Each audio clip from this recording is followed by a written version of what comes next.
Welcome to the Slop Farm. Enjoy the video.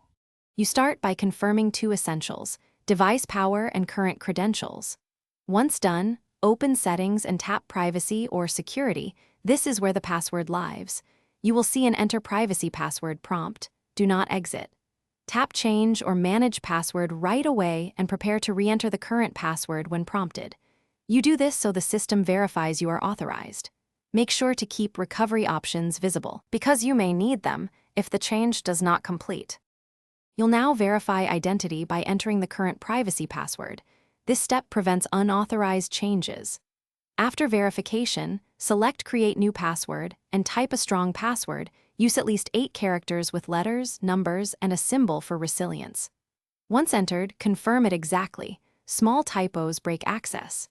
You can enable biometric unlock, like fingerprint or face, as a convenient secondary method. Remember to update any apps or synced services that rely on the old privacy password for seamless continuity.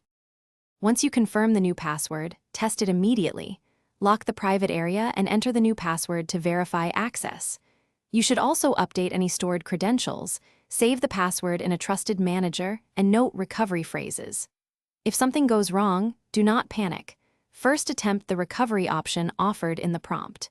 If recovery fails, restore from a recent backup or contact device support. Keep calm, you're following the right steps to regain control without data loss.